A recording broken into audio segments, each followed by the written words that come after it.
Yo, what's up guys? In this video, we are going to be covering the pros and cons of every single plant in Plants vs. Zombies. This also includes the upgraded plants. However, this does not include the utility-based plants like sunflower, flower pot, lily pad, etc, etc. But anyways, let's just get right into the video. Starting off with the most iconic plant in the game, the pea shooter. Here are the pros. It has a fast recharge time, it has symmetrical versatility, and it's a solid pick for an early game plant. Cons. It's not a good plant when dealing with hordes of zombies. The price is unreasonable, and also it's only good at taking out coneheads and regular zombies.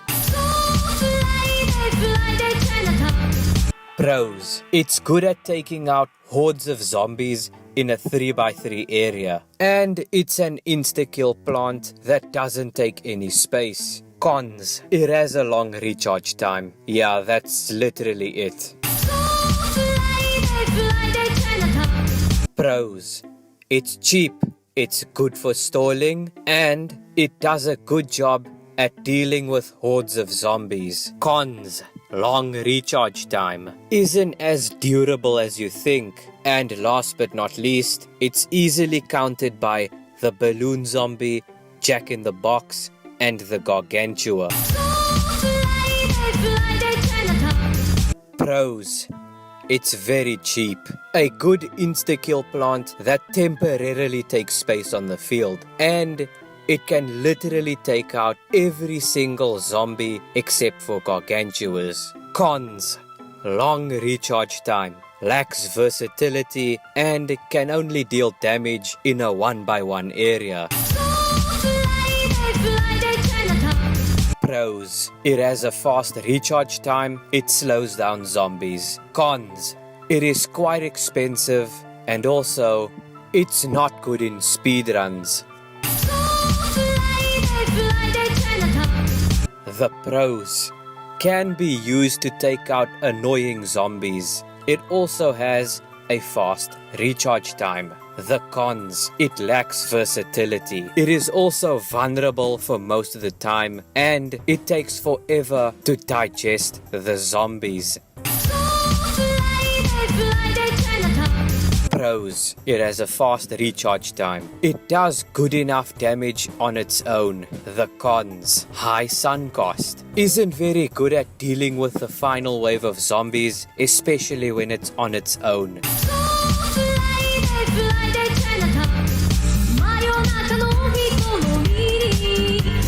Puff Shroom. It's free, it's spammable, and it does good damage when there's multiple of them. Cons. It can only attack when a zombie is 3 squares in front of them on the lane that they are planted in. Pros. It counters the screen door zombie. It also does solid damage. Cons. Can only attack when a zombie is 5 squares in front of the lane that they are planted in. Pros. It can turn a zombie on your side. It is cheap. Cons. Long recharge time. It's often very situational, and it can't even hypnotize a Gargantua.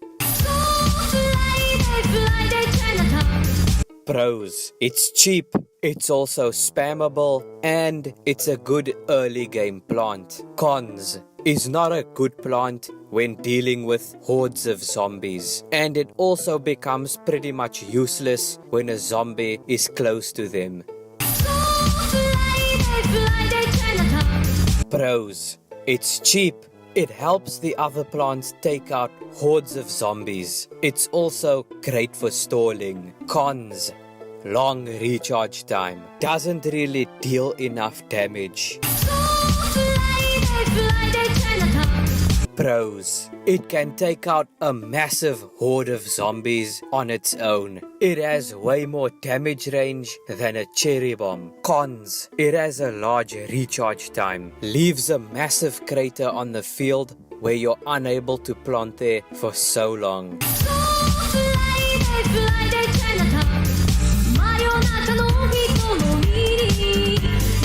Squash. The pros. It is cheap.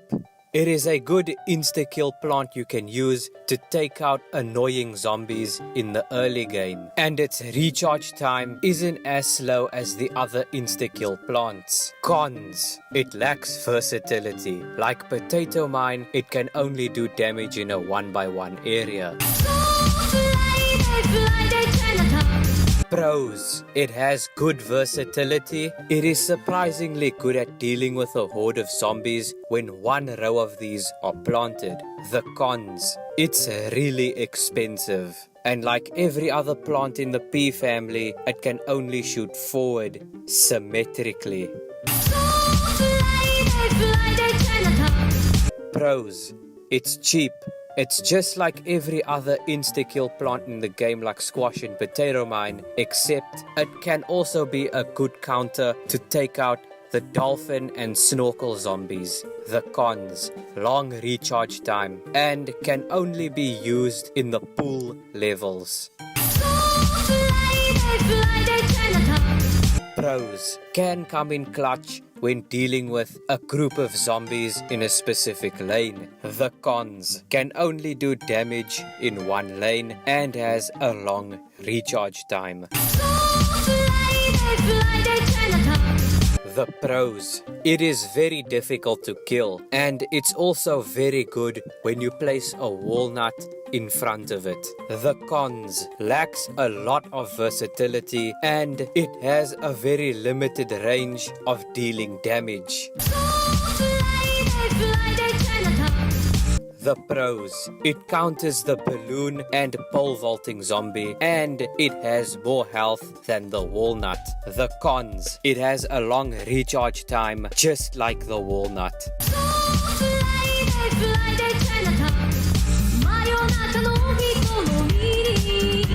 Sea shroom. The pros. It's like a puff shroom that you can plant in the pool. It's free, it has a very fast recharge time, and it's an overall good early game plant. Now here are the cons. Just like the puff shroom, it has a limited range of combat or damage, and it can only be planted inside the pool. The pros. It counters the balloon zombie. Yeah, that's literally it. The cons. It deals very little damage. It's not very good at dealing with hordes of zombies, and it's outclassed by other plants. The pros. It's cheap, has a fast recharge time, and it does an excellent job at taking out hordes of balloon zombies and bungee zombies. The cons. It's pretty much useless outside of countering the balloon zombies. The pros. It counters the digger zombie and it does decent damage in the early game. The cons. Not great in speedruns and not very good at dealing with the final wave of zombies.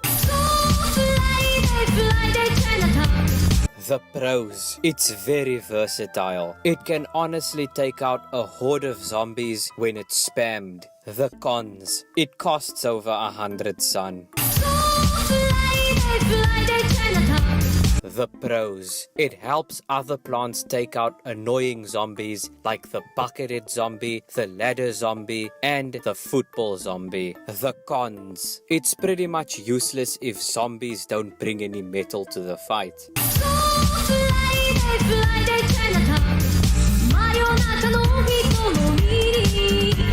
Cabbage bolt. The pros. A good alternative to countering the ladder and screen door zombie. Cons. It's pretty much just like a pea shooter outside of the roof levels.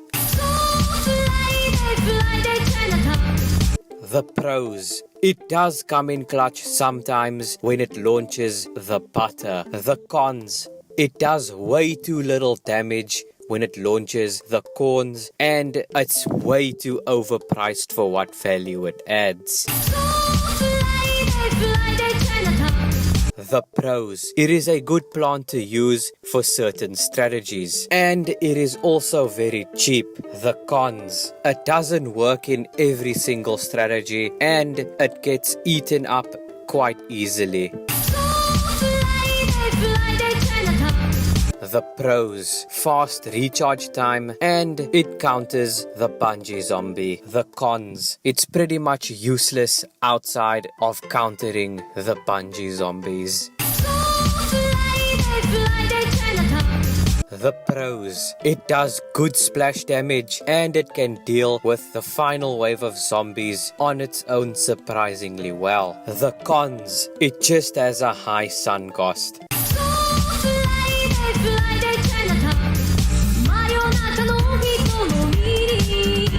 Gatling P. The pros: it's a repeater on steroids. It's good in the middle game, the early game, and in the final wave. The cons: it's very expensive and its recharge time is not that fast. The pros: a fume shroom on steroids and it does very good damage in a 3x3 area. Cons: despite the 3x3 area damage, it lacks versatility and range. The pros: it takes out all the zombies that are closest to the house. The cons: it has a high sun cost. It can only be used in pool levels and its weakness is that it can't deal with hordes of zombies that well. Pros: it slows down groups of zombies, does great splash damage, and it also helps the other plants take out the zombies much quicker. Cons: it's just very expensive. The pros: it's an upgraded version of spikeweed that's much better. The cons: it has pretty much the same cons as spikeweed. Cob cannon. Now here are the pros. It's basically a spammable cherry bomb that you can infinitely use. This plant is also extremely good in taking out hordes of zombies. Here are the cons. It is very expensive. It also has a very long recharge time, both speaking for the cob cannon seed and reloading the cob. And it takes a lot of space on the field. But anyway guys, that is all I have for you today. If you did enjoy this video, make sure to give a like, subscribe with post notifications on, and comment something positive or comment your own video ideas. But anyways guys, see you in the next one.